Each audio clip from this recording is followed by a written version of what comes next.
Bonsoir à toutes et à tous et bienvenue pour ce nouveau webinaire avec les associations État sauvage et Forêt et Naturalité sur le thème de Qui a peur de la libre évolution? Thème volontairement un peu provocateur, mais je ne doute pas que vous allez être intéressés par l'étude qui va vous être partagée avec également les retours d'expérience de l'association Forêt et Naturalité. On accueille pour cette soirée ensemble Sébastien Carbonel. Alors, juste avant Bonjour. de vous le présenter, je vais prendre quelques secondes et également vous présenter Colline Drapier qui est avec nous de l'association Forêt Naturalité pour qu'on fasse une rapide présentation des associations co-organisatrices de ce webinaire. Pour démarrer sur État sauvage, Sébastien, je suis preneuse de la petite slide qui va bien. Merci beaucoup. Donc, État sauvage est une association française qui est née il y a un peu moins de 7 ans et qui agit pour la préservation et la conservation de la biodiversité en France métropolitaine. Nous avons deux axes prioritaires. Celui qui, justement, est dans le cadre de ce webinaire, c'est celui de la sensibilisation. Nous vulgarisons des connaissances scientifiques, nous donnons la parole à des experts, à des scientifiques, justement, pour qu'ils partagent leurs travaux et qu'ils permettent au public de mieux comprendre les sujets, les grands enjeux environnementaux et qu'il puisse également y avoir des interactions directes. Nous avons également des ateliers sur le terrain. Pour ceux qui sont en France, n'hésitez pas à nous rejoindre. Et le deuxième volet sur lequel nous agissons chez État sauvage, c'est celui de la préservation directement des écosystèmes forestiers notamment, puisque nous achetons des forêts. Nous sommes aujourd'hui propriétaires de 8 forêts en France pour un total de 63 hectares et nous continuons justement d'avoir des missions de protection de ces milieux naturels, puisque nous avons actuellement une cagnotte pour une forêt dans le Jura qui a grand besoin de votre soutien, donc n'hésitez pas. Je vais passer la parole à Colline pour présenter Forêt Naturalité et je vous retrouve juste après pour présenter notre intervenant. Oui, bonsoir. Merci Julie. Je me présente, hein, Colline Drapier. Je suis coordinatrice au sein de l'association Forêt et Naturalité, qui est une association de conservation de la nature active en Wallonie, donc en Belgique, depuis plus de 10 ans. On travaille principalement sur des concepts comme la naturalité, le réensauvagement et la libre évolution, avec plusieurs axes de travail, notamment des dossiers qu'on rédige, des dossiers thématiques et techniques que vous pouvez voir s'afficher en bas de l'écran sur des thématiques liées à la libre évolution, au bois mort, au réensauvagement en général. Et on organise aussi pas mal de formations dans les milieux scolaires, que ce soit dans le secondaire ou dans l'enseignement supérieur, mais aussi auprès du grand public sur toutes ces thématiques-là. Voilà, vous pouvez retrouver tous nos dossiers déjà sur notre site internet et toutes les informations sur notre travail également sur le site internet qui s'affiche en bas du slide, donc forêt-naturalité.be. Merci beaucoup Colline pour cette présentation. Alors, sans plus attendre, du coup, je vais, avant de donner la parole à Sébastien Carbonel, faire une rapide présentation de notre intervenant. Il est fondateur justement de l'association Forêt Naturalité, qui est donc une association belge, wallonne. Il est aussi formateur et conférencier auprès de nombreuses organisations et institutions. Et Sébastien a consacré une large partie de sa carrière à la défense et à la connaissance des forêts naturelles. Donc c'est ce soir sur ce thème-là en partie qu'il va intervenir et plus spécifiquement sur les idées reçues et parfois peut-être des questions que vous pouvez vous poser autour de la libre évolution et des sensibilités qu'il peut y avoir voilà, sur ce sujet-là. Sébastien, je te laisse la parole et je vous souhaite à toutes et à tous un très bon webinaire. Merci. Merci Julie et bonjour à tous. Je suis très heureux de vous voir si nombreux pour cette présentation et j'espère qu'elle va vous intéresser ou aussi qu'elle va vous interpeller. Donc je vous explique en fait dans quel cadre en fait cette présentation s'inscrit. En fait, c'est une présentation des principaux résultats ou en tout cas de certains résultats sélectionnés d'un projet de recherche qui a été mené en Wallonie sur justement les perceptions de la libre évolution. Et en fait, le projet de recherche est mené avec l'Université de Liège en collaboration. Et le but, c'était vraiment d'identifier quels étaient les freins à la mise en œuvre d'une politique de libre évolution pour protéger plus les forêts, quels étaient les freins auprès des différents publics, mais aussi du coup de mieux comprendre quels étaient les leviers pour en fait faciliter l'implémentation d'une politique de libre évolution. Et voilà, je vais vous présenter vraiment une toute petite partie des résultats parce que on a eu la chance d'avoir en fait une recherche qui était assez extensive avec de très nombreux résultats intéressants. Et ben, je vous invite à télécharger les dossiers si vous voulez en savoir plus qui sont sur notre site internet. Une dernière chose aussi que j'ai l'habitude de dire, c'est qu'en fait, cette étude a été menée en Wallonie, mais que la plupart des résultats qui ont été trouvés me semblent en fait tout à fait généralisables à la plupart des pays d'Europe de l'Ouest, et bien sûr avec le contexte français qui est assez similaire en fait de notre contexte. Sébastien, tu as un petit souci avec ton micro. Il y a plusieurs personnes qui disent dans le chat qu'on ne t'entend pas bien. Ok, Euh, je vais tout de suite mettre un casque. Hop. Voilà, est-ce que vous m'entendez mieux? de mon côté, c'est top, ouais. Ok, J'ai- parfait. Bien, je poursuis donc de cette manière. Donc en fait, cette enquête, elle a été menée auprès d'un panel représentatif du public en général, du grand public, et elle a été aussi menée auprès de 400 experts. Elle a été menée à la fois via des questionnaires et aussi avec des entretiens semi-directifs qui ont permis de compléter en fait les résultats, de mieux comprendre les nuances et d'avoir toute une série d'informations plus précises justement sur ces résultats. J'attire votre attention au moment de présenter les résultats. Vous verrez qu'il y a en fait dans la plupart des graphiques que je vais vous montrer l'opinion en fait du grand public et d'un autre côté l'opinion en fait des parties prenantes, du ce qu'on a appelé le public averti. Et que dans ce public averti, on a une grande proportion en fait de propriétaires privés, de gestionnaires de propriétés privées, de personnes qui travaillent dans des fédérations de propriétaires privés.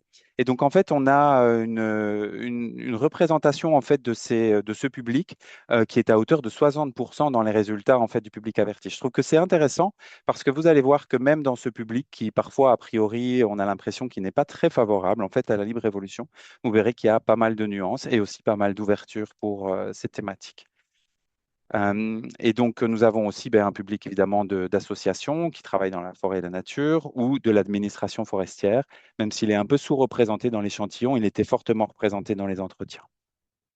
Une partie importante du travail et que j'espère vous pourrez découvrir si vous avez envie de, vous voyez, lire plus de 100 pages à ce sujet, mais c'est en fait une analyse du contexte en fait. Et nous avons travaillé en fait à essayer d'être assez exhaustif et aussi de travailler de manière transversale en essayant vraiment d'avoir une perspective qui est une perspective à la fois historique, une perspective qui est à la fois sociétale, une perspective qui est économique, une perspective qui est réglementaire et d'essayer en fait de bien comprendre ce contexte et la manière dont ça influence effectivement les perceptions. Alors, nous avons eu la chance en fait qu'un des résultats principaux de notre enquête en ligne qui a montré qu'en fait 76% des Wallons étaient en faveur de plus de forêts protégées en libre évolution. C'est un résultat qui a apparemment marqué en tout cas les journalistes qui nous ont permis d'avoir en fait une assez large campagne de presse autour de cette thématique et de faire vraiment monter ce thème de la libre évolution en fait comme un thème grand public et sociétal important, puisqu'on sait que les forêts en tout cas sont un thème sociétal vraiment devenu très important, un enjeu stratégique à la fois en termes de ressources, d'adaptation, mais aussi de protection par rapport aux différents stress qu'elles subissent pour le moment, mais de pouvoir faire en fait émerger ce thème de la libre évolution comme étant en fait une solution, comme étant en fait une dimension à prendre en considération dans la politique forestière, a été pour nous en fait plutôt une raison de satisfaction. Alors, ici, je vous montre en fait les avantages principaux qui sont perçus par le grand public. Et en fait, c'est assez intéressant de voir que le premier avantage qui est perçu, c'est celui de la biodiversité. Et ensuite, tout de suite, une amélioration de la qualité de l'environnement. Je trouve ça intéressant déjà de pouvoir distinguer en fait ces deux dimensions, hein. D'abord, effectivement, un impact positif sur la biodiversité des forêts, donc déjà une biodiversité qui est un peu particulière, et ensuite une amélioration générale de la qualité de l'environnement, avec effectivement déjà peut-être une perception, même si elle est intuitive, mais de l'intérêt que peuvent avoir les forêts en libre évolution pour les services écosystémiques notamment. Et puis, encore plus intéressant pour une association comme la nôtre ou comme celle d'État sauvage, c'est vraiment cette place à la nature sauvage, cette dimension de la nature sauvage qui revient et qui revient en fait assez haut par rapport finalement aux autres avantages qui sont perçus. Et donc, on voit que ce thème de la nature sauvage est quelque chose aujourd'hui qui est aussi de plus en plus émergent dans nos sociétés et qu'il est finalement assez bien compris par le grand public et de manière assez intuitive.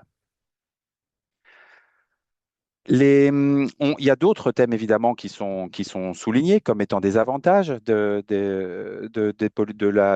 la libre évolution. Et notamment, et c'est par exemple ce que vont aussi répondre les académiques, c'est une contribution aux objectifs internationaux en matière de protection de la nature.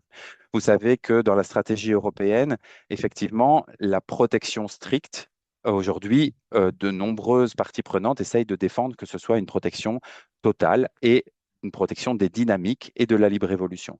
Mais en tout cas, effectivement, on perçoit la protection des forêts en libre évolution comme une contribution à ces objectifs internationaux. Et aussi quelque chose qui revient et qui est pour moi très important de souligner parce que c'est notamment l'avantage qui est le plus souligné par les personnes qui sont en général plutôt opposées à la libre évolution. Quand les personnes sont opposées à la libre évolution, elles y voient quand même un avantage et c'est celui-là. C'est celui d'améliorer des connaissances sur le fonctionnement naturel des forêts. Évidemment, les praticiens aujourd'hui sont assez démunis par rapport aux différents stress et par rapport aux différents signes de dépérissement que montrent les forêts. Et d'avoir des laboratoires comme les forêts en libre évolution et des forêts qui sont protégées strictement, c'est vraiment quelque chose qui est perçu aussi fortement à travers les personnes de la filière bois, qu'ils soient sylviculteurs ou exploitants. Nous avons aussi posé la question de savoir finalement quel serait ce pourcentage de forêts à protéger qui serait acceptable, qui serait souhaitable. Et ici, je vous montre un graphique qui distingue en fait différents types de parties prenantes, que ce soit l'administration, les propriétaires privés, les ONG ou aussi les municipalités.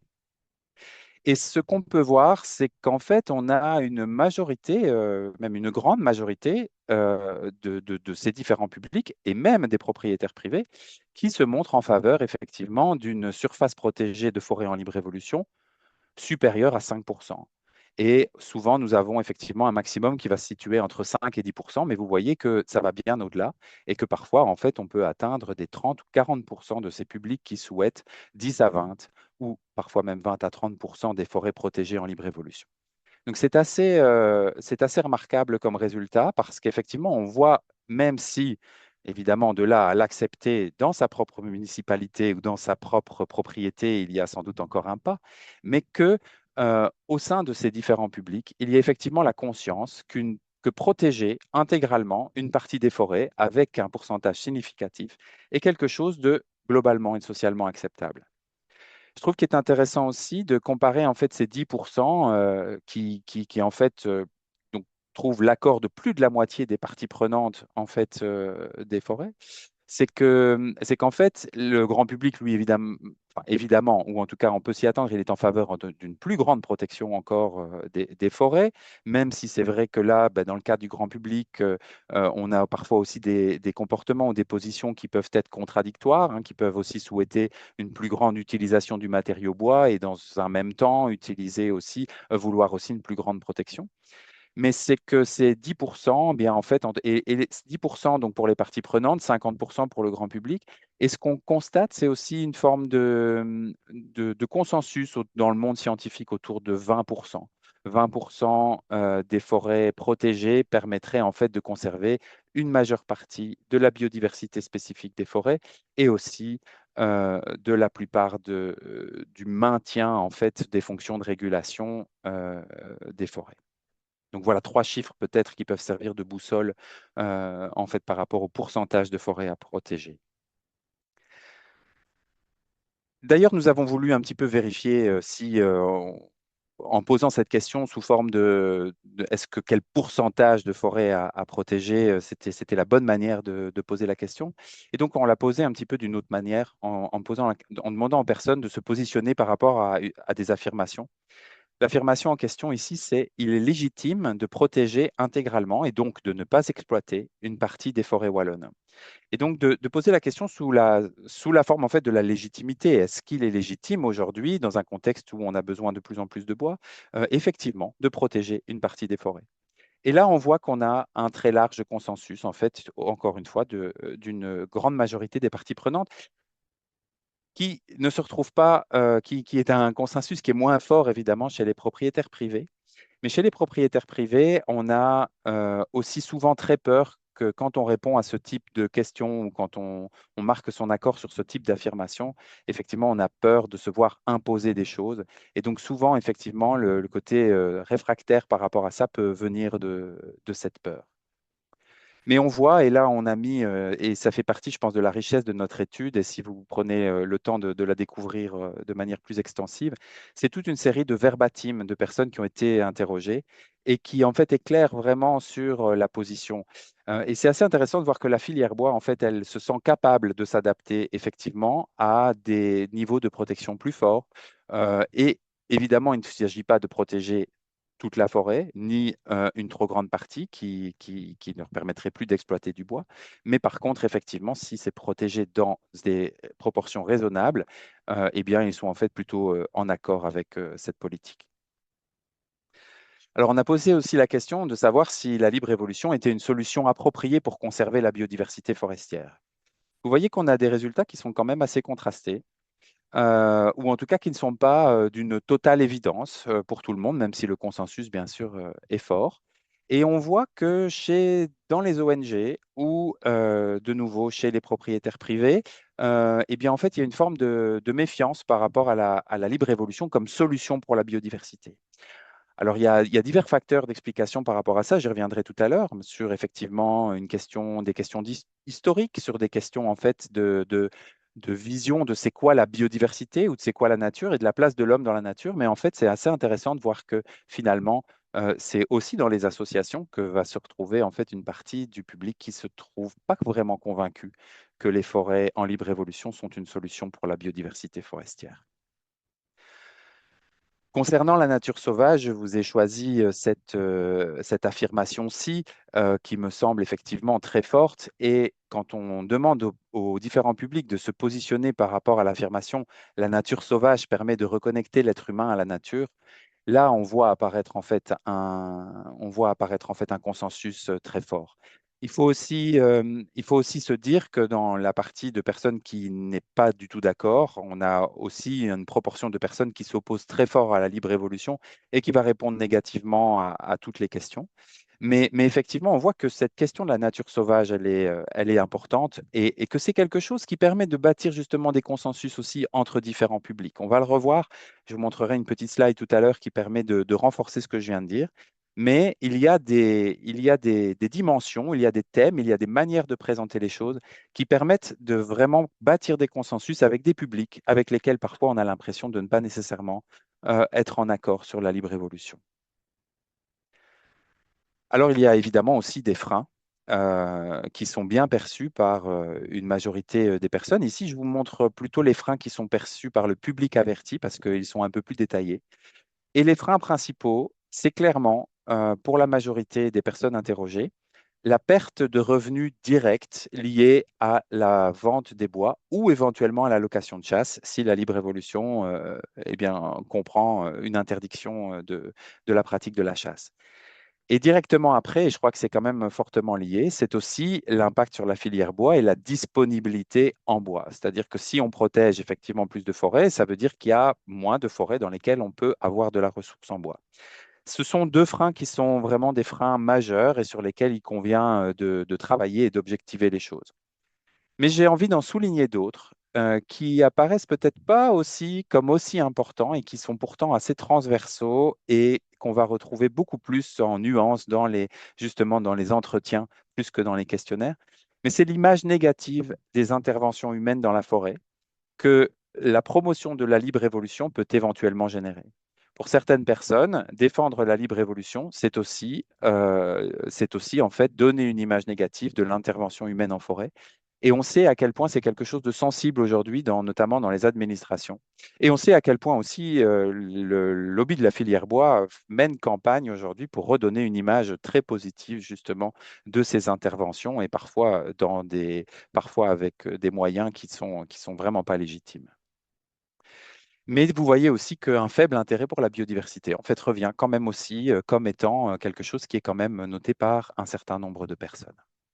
Alors, je disais qu'il était très important pour moi de pouvoir en fait objectiver ces différents freins, qu'ils le sont rarement. On entend souvent donc que la libre évolution peut être une perte directe pour les propriétaires en termes de revenus de vente de bois. Mais les études qui ont été menées également, notamment en Wallonie, dans des projets de recherche similaires qui ont été promus dans le cadre du plan pour la facilité et la résilience européen, en fait, d'autres études ont été menées et une étude en fait s'est attachée en fait au poids économique du bois mort et de la libre évolution. Et cette étude, eh bien, je vous montre un des graphiques principaux qui en est ressorti et qui a d'ailleurs été publié dans une revue d'un syndicat de propriétaires forestiers et une société qui parle beaucoup, enfin, qui rassemble beaucoup de propriétaires et de gestionnaires. Et donc, en fait, on voit tous les points que vous voyez en vert, c'est tous les cas où la libre évolution en fait, ne coûte pas ni beaucoup d'argent, ou même parfois, elle est un bénéfice par rapport, en fait, à la gestion forestière. Ce sont les cas de certains peuplements particuliers, et ce sont bien sûr surtout des cas, en fait, où les conditions d'exploitation vont être effectivement soit restreintes, soit complexes, ou dans des conditions de productivité de la station qui ne sont pas nécessairement les plus élevées. Mais vous voyez que tout ce que vous voyez en vert, là, comme croisement, ce sont des cas où la libre évolution, en fait, reste en dessous de 45, 50 euros, 60 euros, ici on voit par endroit, à l'hectare. Donc, ce sont des coûts qui sont vraiment relativement faibles en termes de perte de revenus directs. Quelque chose aussi qui prend énormément de place en fait dans le débat sur la libre évolution, ce serait les craintes ou la perception des risques qui seraient augmentés, certains risques comme par exemple le risque d'accident, le risque d'incendie ou le risque d'augmentation des maladies et des pathogènes en forêt que la libre évolution pourrait générer. Ce graphique vous montre hein, ces trois thématiques et les proportions relatives. Alors, vous voyez qu'il y a une aussi grande proportion des personnes qui sont dans le jaune, c'est-à-dire qui n'ont pas d'avis ou qui sont neutres, qui n'arrivent pas à se positionner en fait sur des affirmations qui diraient la libre évolution augmente le risque d'incendie. On voit qu'on a une partie du public qui n'arrive pas à se positionner, qu'il soit un public averti ou un grand public. Mais ce qu'on voit, ce n'est que c'est clairement pas une majorité qui perçoit cette augmentation aujourd'hui comme un risque. Et donc, et on voit même qu'on a aussi une majorité, dans certains cas, de certains publics, et principalement le public averti, ce que je trouve assez intéressant. On voit que le public averti est, perçoit moins comme un risque, en fait, ces différentes dimensions. Et donc, on voit aussi l'influence des médias finalement sur le grand public, hein, les incendies, les maladies, les accidents qui sont souvent mis en avant dans les médias grand public et qui en fait donnent une surreprésentation finalement de ces risques dans le débat sur la libre évolution et on voit qu'ils ne sont pas nécessairement aussi importants que ce qu'on ne peut le croire. Et je pense que ça, c'était quelque chose d'important à objectiver. Pareil, une autre chose très importante à objectiver, c'est la question de la responsabilité des personnes en cas d'accident dans des espaces qui sont mis en libre évolution et qui notamment en fait est un frein très important auprès des gestionnaires. Et donc par rapport à ça, on a de nouveau posé une question qui s'adressait plutôt à tout le monde, ce qui était de savoir de se positionner sur l'affirmation chacun est responsable de sa propre sécurité dans les espaces en libre évolution. Et là, on voit qu'on a une grande majorité des personnes en fait qui répondent effectivement, qui sont plutôt d'accord ou tout à fait d'accord avec cette affirmation. Par contre, le cadre législatif que nous avons n'est pas en accord effectivement avec ce soutien.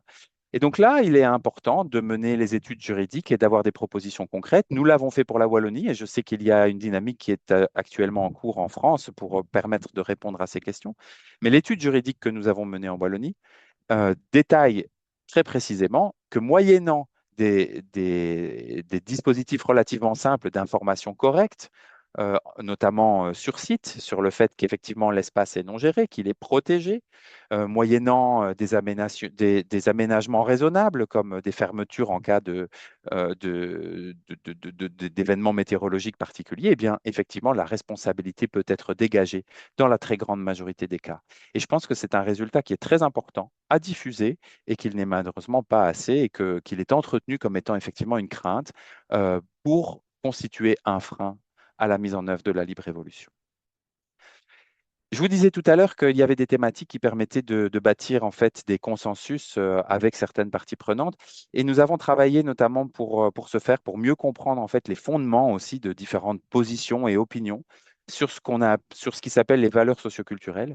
Ça veut dire on demande aux personnes de se positionner en disant mais la forêt est importante pour moi car elle abrite une importante biodiversité. Elle est importante pour moi parce qu'elle va permettre de lutter contre dans la question climatique. Elle est importante pour moi pour sa beauté. Elle est importante pour moi pour le futur. Elle est importante pour moi pour l'économie, l'argent qu'elle me ramène directement. Et donc, là, on voit que dans le grand public, et notre étude en Wallonie, en fait, ne fait que confirmer toutes les études qui ont été menées sur ces thématiques-là à travers l'Europe, c'est qu'effectivement, les valeurs principales qui sont portées par les gens sont la biodiversité, le climat, l'attachement à la beauté, l'attachement au patrimoine et à la transmission de ce patrimoine pour le futur. Et donc, ce sont des valeurs qui sont partagées en fait par la majorité des parties prenantes et sur lesquelles il est important de travailler. Alors voilà, j'entends qu'il faut que j'avance pour laisser un peu un moment d'échange pour des questions.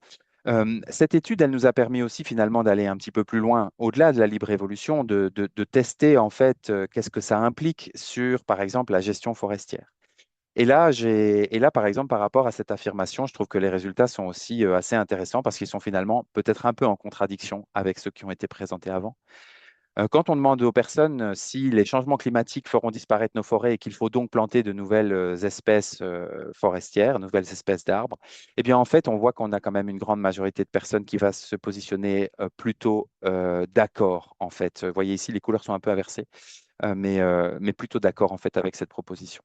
Et donc là, ce qui est intéressant de voir aussi, c'est que finalement, c'est dans l'administration forestière, finalement, dans les personnes dont on estime et dont on espère qu'ils ont la principale compétence sur ces questions, on voit que c'est là qu'il y a le moins d'accord sur cette affirmation. Le fait que les forêts vont disparaître avec les changements climatiques, c'est vraiment quelque chose qui est rabâché dans les médias en permanence et qui pose vraiment problème, notamment par rapport au type de solutions qui sont envisagées pour les forêts du futur. Et donc, on peut aussi se poser des questions sur les modélisations et sur la manière dont elles nous sont présentées, sur la manière dont elles sont reçues et comprises par le public, parce que ces modélisations aujourd'hui sont beaucoup trop imprécises et surtout beaucoup trop prescriptives dans les actions à mener. Je voudrais terminer par, finalement, nous avons aussi un petit peu testé qu'est-ce que ça donne, ces perceptions, particulièrement dans les milieux de la conservation de la nature. Parce que notre étude, en fait, elle révèle plutôt une corrélation entre une méfiance envers la libre évolution et le profil de naturaliste amateur, ce qui peut paraître finalement un petit peu contradictoire. Bien sûr, une majorité est en faveur de la libre évolution, mais il y a aussi une minorité qui est très fortement opposée. Et finalement aussi, dans des milieux de conservation de la nature, des actions qui sont dans un positionnement qui est relativement décalé par rapport à ce soutien à la libre évolution. On peut voir le poids de l'histoire, de la tradition, de la politique, l'approche très naturaliste, hein, et en fait aussi, du coup, qui a donné finalement un partage du monde entre la forêt, qui est laissée à l'administration, qui est laissée aux techniciens forestiers, et les milieux plus ouverts, qui vont être laissés plus aux associations. Et finalement, un désintérêt pour la forêt dans certaines associations, voire une mauvaise connaissance de sa biodiversité, et au final, une perte de compétences sur les questions forestières dans les associations de défense de la nature. Aussi, ça génère et ça se base sur un constat erroné que la biodiversité forestière est moins menacée que celle des milieux ouverts. Et je pense que c'est quelque chose qu'on entend souvent et qui n'est pas exact, mais qui se répand effectivement et qui est très fort, qui traverse fortement les milieux de la conservation de la nature. Aussi, la question de la biodiversité, elle a parfois aussi eu tendance à nous éloigner de c'était quoi la naturalité. Hein, c'est pas pour rien que cette étude a été menée par Forêt et Naturalité, mais c'est quoi la nature et c'est quoi la biodiversité. Chacune, en fait, ont des valeurs différentes. Et la biodiversité, souvent pour les forestiers, elle a été vue comme en fait une diversité d'arbres en forêt. Or, en fait, c'est évidemment beaucoup plus que ça. Et pour les naturalistes, on entend que cette biodiversité peut parfois être mise en danger par la fermeture des milieux. Et ça, ce sont des choses qu'on entend régulièrement et qui permettent d'expliquer pourquoi il y a une certaine méfiance envers la libre évolution. J'ai noté une petite phrase ici à la fin et j'espère que cette thématique sera développée plus tard dans un prochain webinaire. Mais c'est que finalement, parfois aussi dans des forestiers, chez des forestiers qui ne sont pas nécessairement des naturalistes, qui ne vont pas avoir une clé de lecture ou une loupe pour déterminer différentes espèces, il va parfois aussi y avoir plus de soutien finalement à ces dynamiques naturelles que chez certains naturalistes. Aussi, dans ces milieux, dans ces questions qui permettent d'expliquer finalement toutes ces positions par rapport à la libre évolution, c'est la valorisation de l'action dans notre société, qui est une société du faire. La peur de perdre la légitimité, je vous ai dit tout à l'heure, l'image négative de l'intervention de l'homme, la critique de la gestion passée forestière ou de la conservation de la nature, la peur de perdre un statut d'expert, sont autant de facteurs qui peuvent expliquer des freins. Mais globalement, c'est quand même notre relation à la nature qui est en question, avec aujourd'hui le pilotage de la biodiversité et toute notre éducation à la nature qui est fortement empreinte de messages anthropocentriques qu'il nécessiterait effectivement de questionner.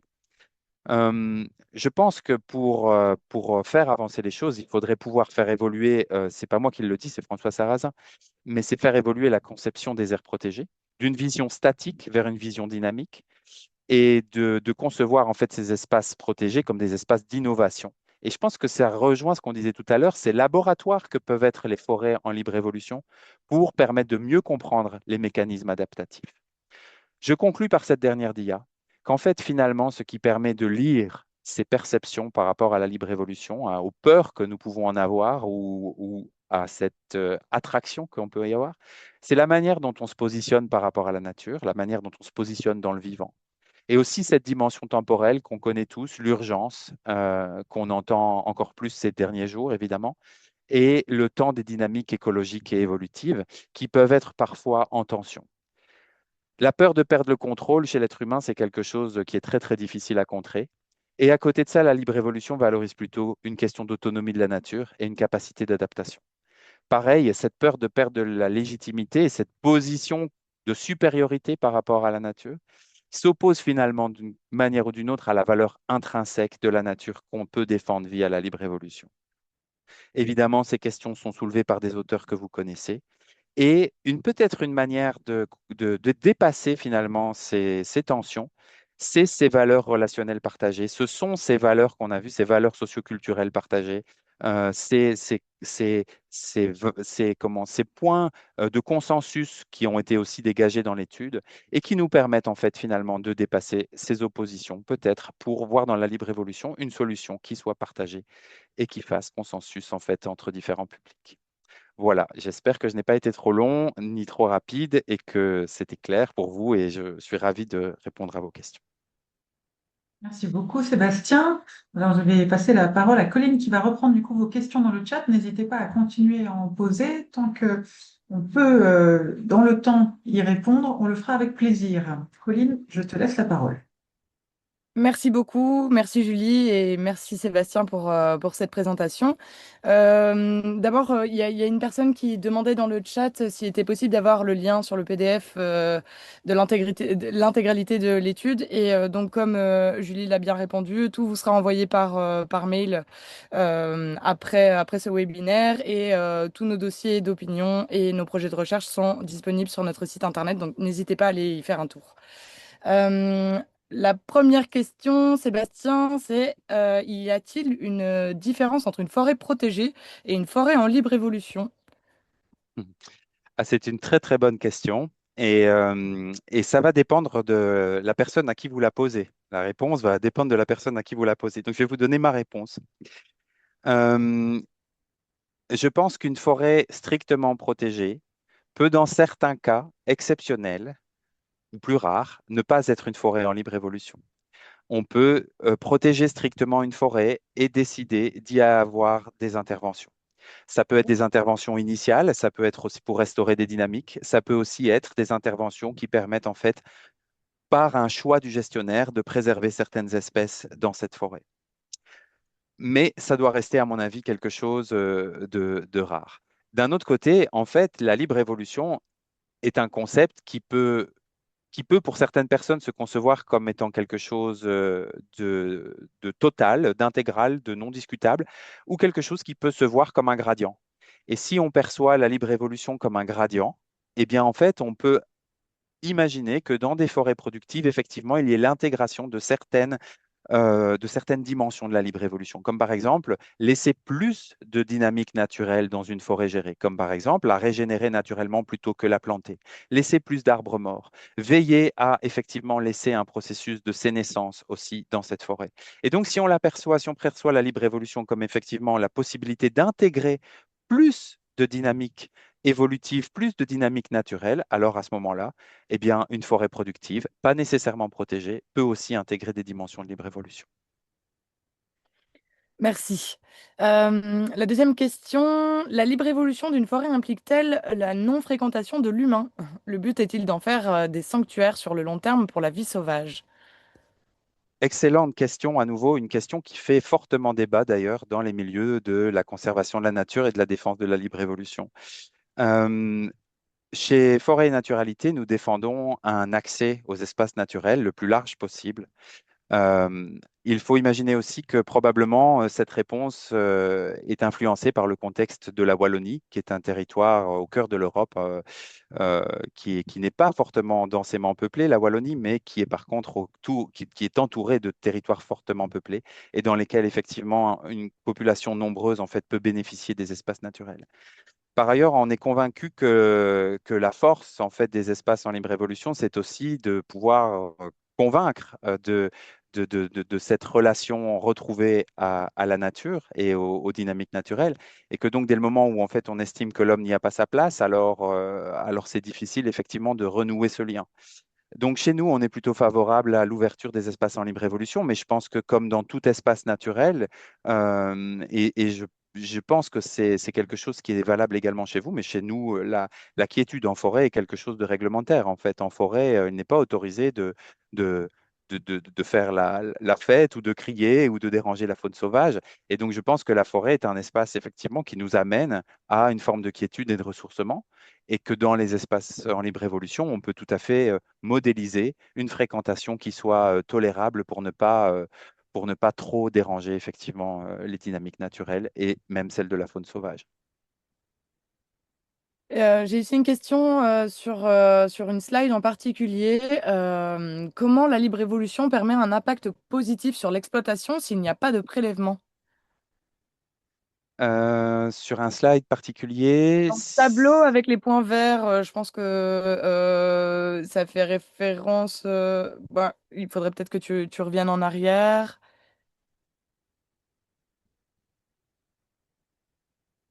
le Il me tableau avec semble les que points. c'était à peu près au Celui-ci, ah milieu de oui, ta présentation. celui-ci, j'imagine que c'est celui-ci avec les points verts. Ouais. Euh, et donc en fait, effectivement, ce qu'il se passe aujourd'hui, compte tenu de l'évolution du marché du bois, compte tenu de l'évolution du prix de la main-d'œuvre, compte tenu de l'évolution de toute une série de dynamiques économiques, il y a toute une série de secteurs de forêt où la productivité de la forêt n'est pas très bonne, soit qu'elle n'est pas bonne de manière naturelle parce que les conditions écologiques sont difficiles, soit parce qu'elles ont été dégradées par des années de foresterie intensive.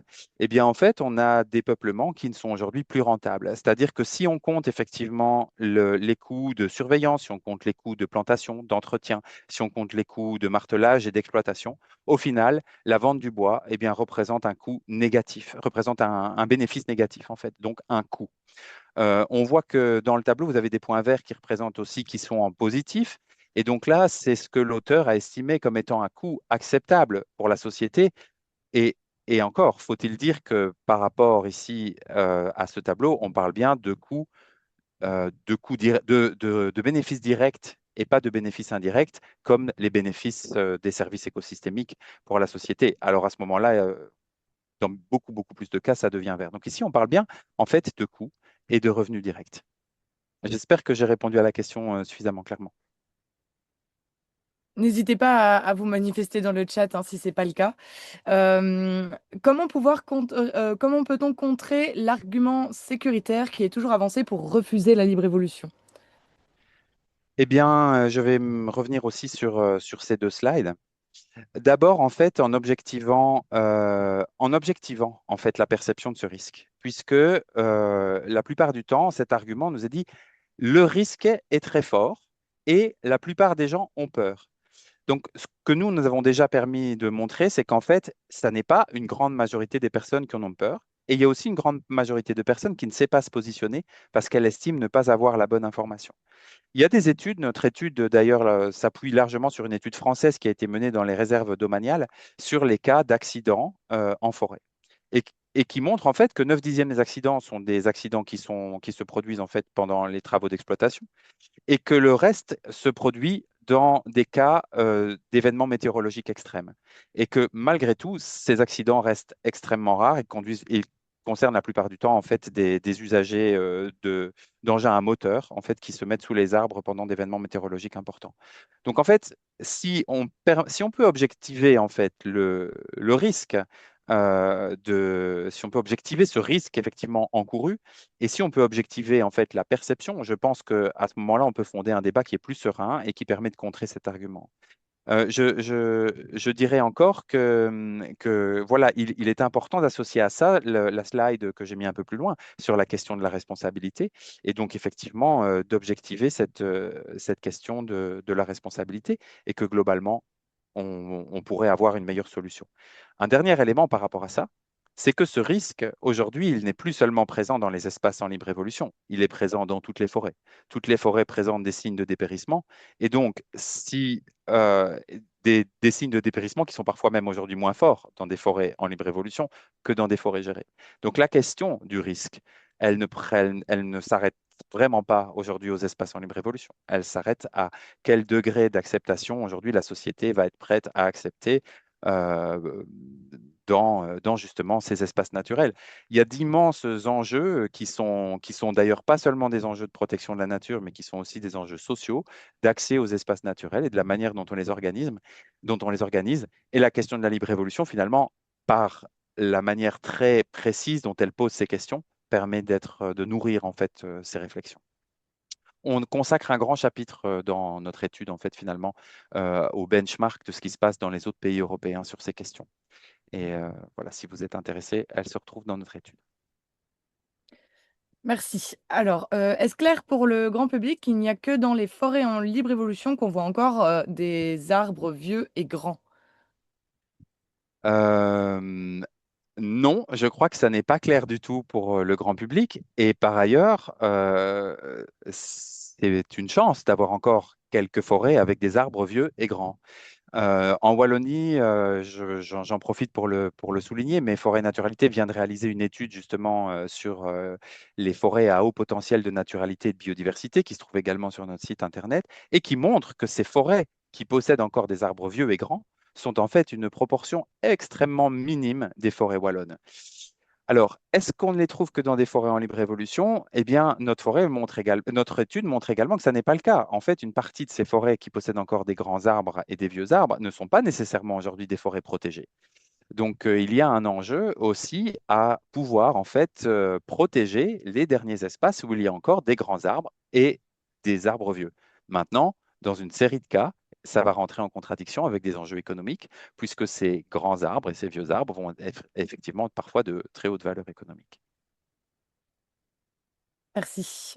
Y aurait-il un décalage flagrant constaté entre des gestionnaires et des décideurs politiques s'ils ont été questionnés?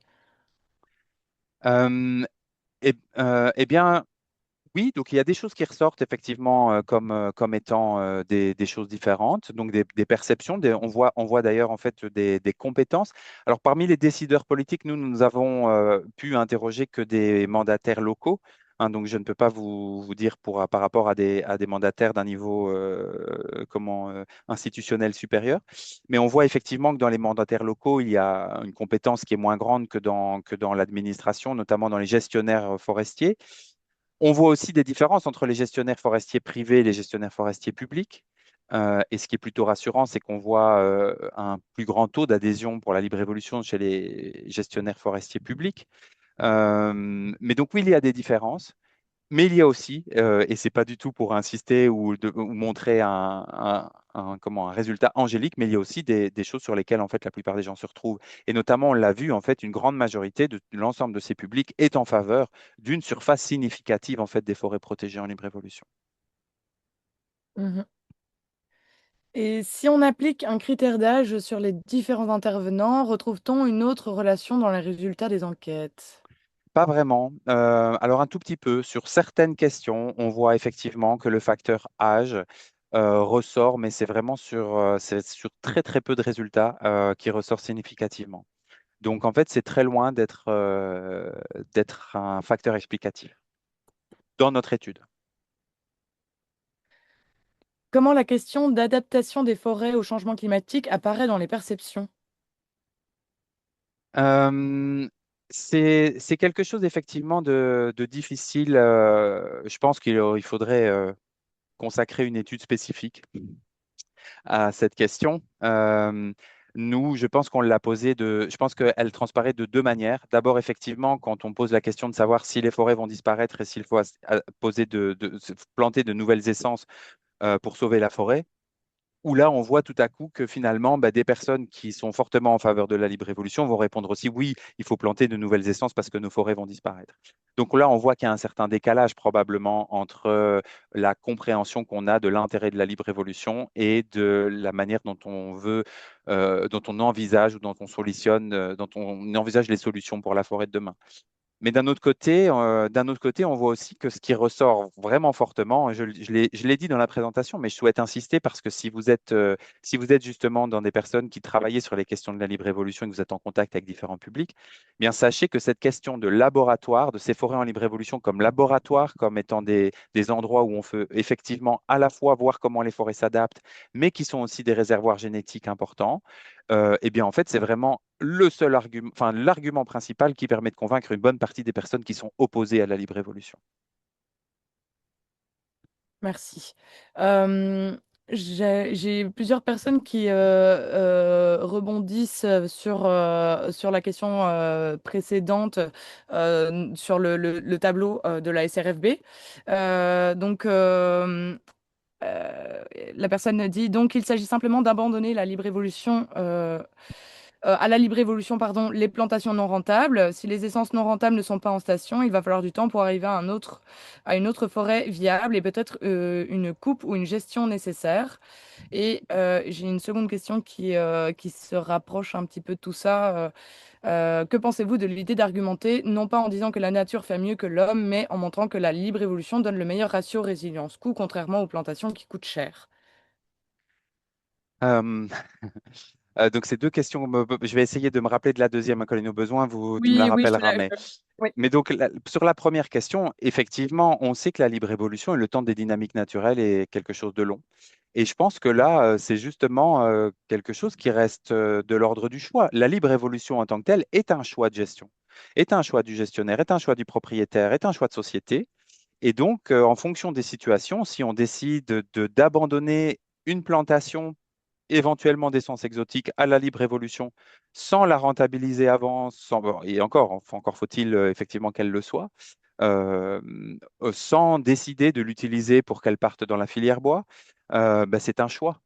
Et que finalement, dans ces choix-là, y en a-t-il un qui vaut mieux que l'autre? Je ne me sens pas en fait capable d'y répondre, en tout cas pas du tout de manière générale. Je pense que les choses doivent être vues de manière locale et en fonction des différentes opportunités. Et par rapport à la deuxième question, du coup, merci de me la rappeler. Que pensez-vous de l'idée d'argumenter, non pas en disant que la nature fait mieux que l'homme, mais en montrant que la libre évolution donne le meilleur ratio résilience-coût, contrairement aux plantations qui coûtent cher? Oui, oui, ben, alors non seulement effectivement, bah, donc dans le cas des plantations, bah, j'imagine qu'on parle ici quand même de forêts du coup gérées et exploitées, hein, donc de la libre évolution dans une forêt gérée et exploitée par rapport à une forêt plantée. Donc oui, ça, moi, j'en suis effectivement convaincu également que les plantations coûtent cher et qu'elles ont en outre plein d'autres inconvénients.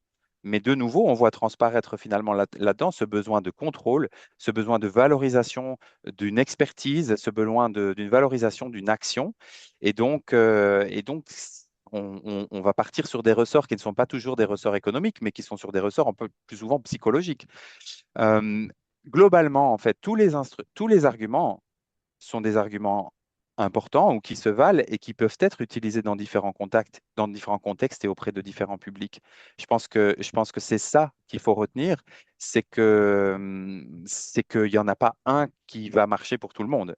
En fait, il faut pouvoir effectivement, bah, du coup, analyser toutes ces situations. Et quand on ne sait pas les objectiver, quand on n'a pas un argument solide, et ça, je pense que c'est une responsabilité que nous avons, nous qui défendons la libre évolution, donc là, je parle pour Forêt et Naturalité, c'est de pouvoir justement objectiver en fait toute une série de choses et de situations. Et donc, c'est ce que nous avons essayé de faire, notamment à travers de cette étude. Le retrait des États dans le soutien et le financement des administrations comme le DNF en Belgique ne risque-t-il pas de diminuer encore l'espace forestier public? Alors, c'est une question à laquelle il faut apporter une réponse que j'aimerais en fait qu'il soit perçu de manière nuancée, parce qu'évidemment, je pense qu'il est très important de soutenir un service public autour des forêts. Ce qui d'ailleurs en fait est encore le cas en Belgique et déjà un peu moins le cas en France. Et donc, je suis évidemment convaincu de l'importance d'un service public autour des forêts. Malheureusement, il faut aussi nuancer ça et pouvoir aussi reconnaître quelles sont parfois les difficultés qu'on peut avoir par rapport à ça. C'est que toutes les forêts publiques ne sont pas nécessairement mieux gérées que des forêts privées, notamment en termes de biodiversité, de conservation du bois mort. Une des études qui a été menée en Wallonie a montré par exemple qu'il y avait plus de bois mort dans les forêts privées que dans les forêts publiques, ce qui est quand même problématique. Mais mais également, en fait, on voit aussi, aussi bien chez le gestionnaire public que chez le gestionnaire privé, que ce soit dans l'administration ou dans les gestionnaires privés et les propriétaires privés, eh bien, une partie du public qui va être très en accord et une partie du public qui va être très en désaccord. Et donc, est-ce que, c'est pas tout à fait la question qui a été posée, mais c'est celle pour laquelle je me sens le plus légitime de répondre. Est-ce que le fait de ne pas soutenir suffisamment l'administration va en fait mener à ce qu'on ait moins d'espace en libre évolution? Bien, en fait, je ne vois pas de lien direct. Non, je vois pas de lien direct. En fait, ce qu'on peut parfois aussi voir, c'est que quand il n'y a pas de gestionnaire forestier, par exemple sur des petites propriétés privées, eh bien, en fait, la libre évolution est favorisée. Et notamment, comment, de rassembler, le mot m'échappe pour l'instant, mais de rassembler en fait les petites propriétés privées pour pouvoir mieux les gérer, eh bien en fait n'est pas quelque chose qui est nécessairement en faveur de la libre évolution. Ça ne veut pas dire que c'est pas quelque chose qui est plus pertinent pour d'autres dimensions et fonctions de la forêt. Mais pour la fonction, pour le cas précis de la libre évolution, ce n'est pas nécessairement quelque chose de positif.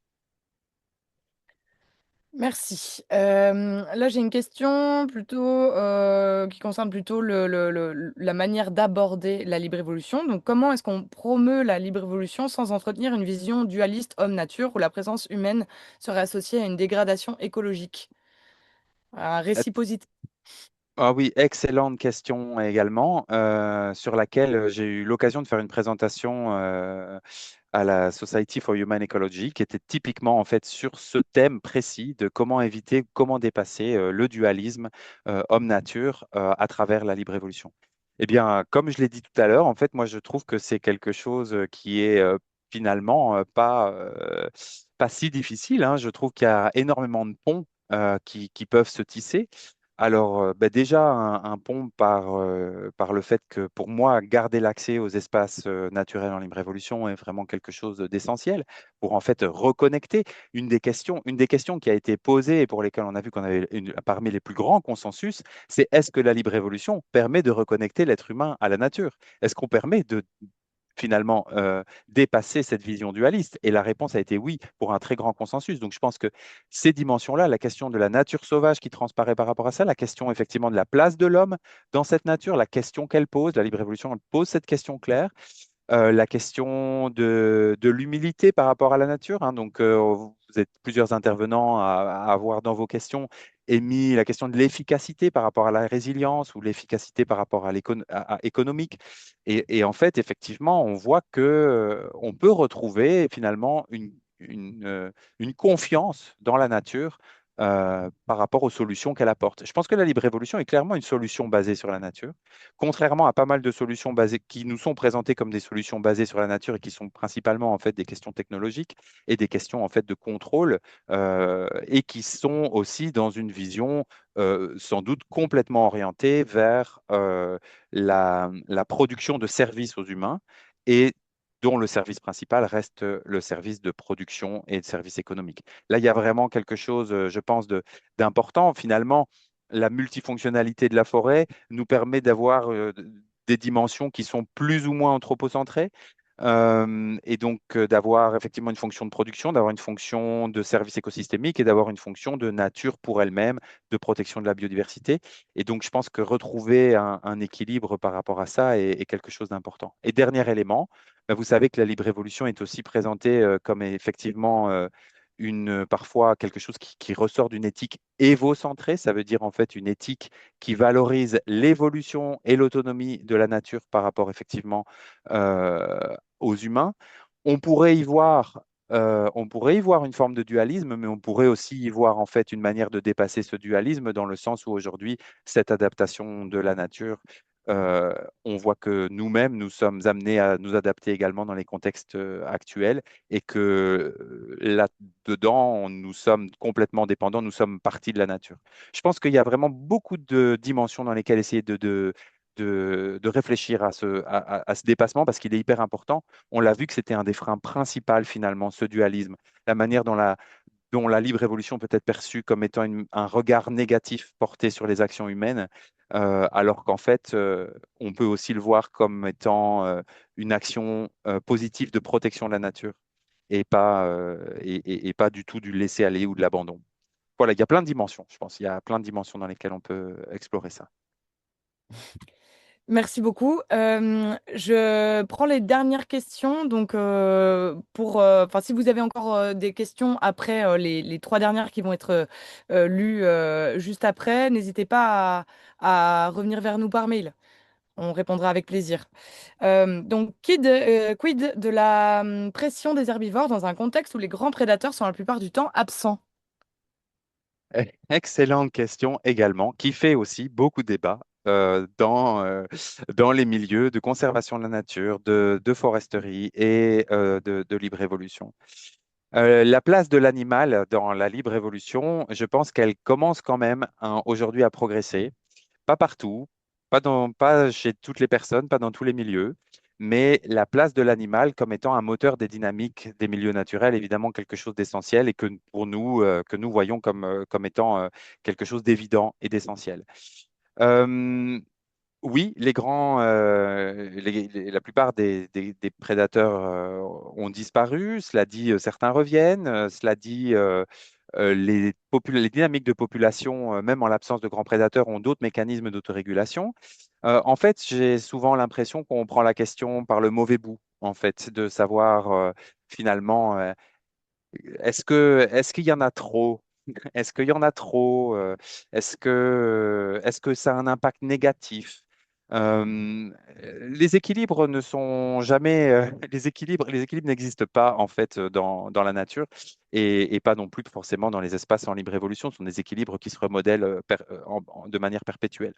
Alors, tous les facteurs d'artificialisation, comme par exemple du nourrissage, du tir sélectif, de la chasse, de la réduction des populations, tous ces éléments peuvent être perçus comme effectivement des facteurs d'artificialisation euh, de la dynamique naturelle.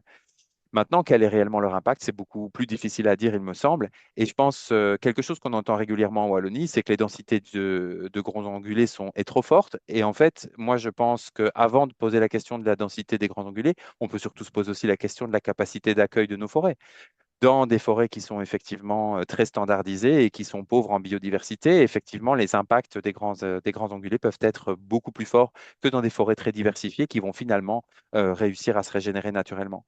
Rappelez aussi que dans les forêts très naturelles, et les forêts, dans la plupart des forêts plus naturelles qu'on va retrouver en Europe, les densités de grands herbivores sont plus grandes que dans nos forêts à nous. Elles sont simplement dans des espaces où la capacité d'accueil de la forêt est beaucoup plus acceptable et ça ne met pas la forêt en péril.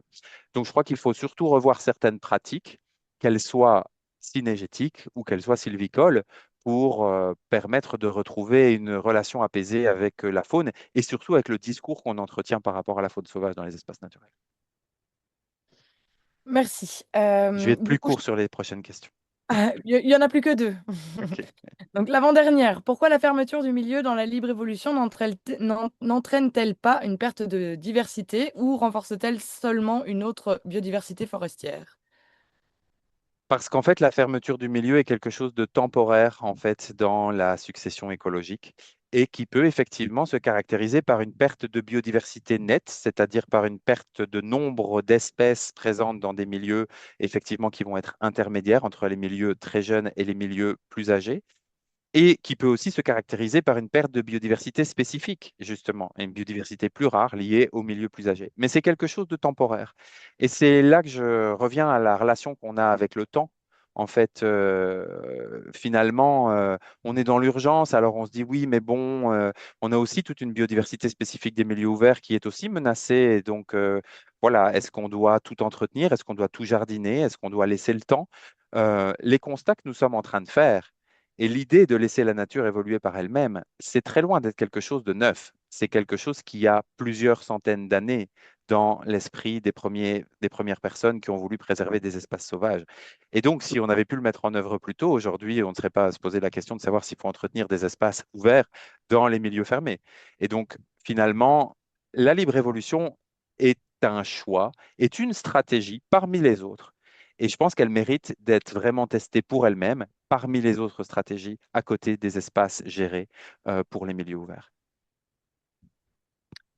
Et on passe du coup à la dernière. Est-ce que vous confirmez que pour favoriser la biodiversité, et notamment celle liée aux vieux arbres, il est prioritaire de mettre en libre évolution les forêts les plus matures qui subsistent encore?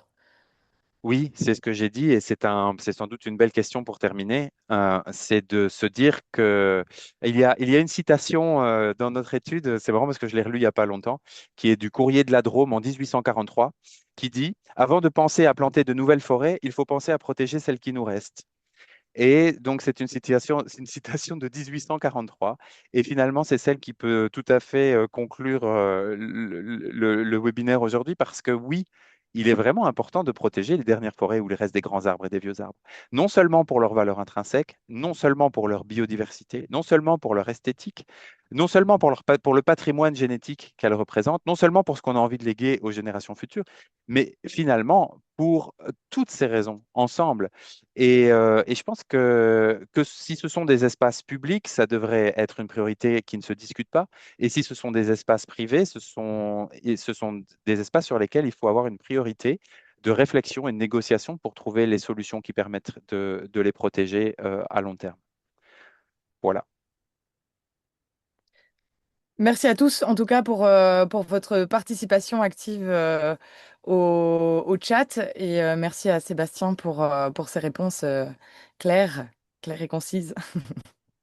Merci Colline, merci à toutes et à tous d'avoir bravé la canicule pour suivre ce webinaire. Et nul doute que ceux qui n'ont pas pu être avec nous le regarderont en rediffusion. Euh, je vous donne rendez-vous à la rentrée avec un nouveau webinaire où nous accueillerons Olivier Amand, justement sur la question de la robustesse, qui, à mon avis, fera bien écho aussi d'une manière un peu différente à ce sujet de la libre évolution. Et je vous donne aussi rendez-vous pour d'autres webinaires très intéressants, notamment un qui aura lieu à la fin de l'année sur le castor, avec également des contact amené par Forêt et Naturalité qui risque d'être aussi passionnant. Très bonne soirée à toutes et à tous et à très bientôt pour un prochain webinaire. Bonne Au soirée, revoir. merci. Bonne Merci soirée. encore.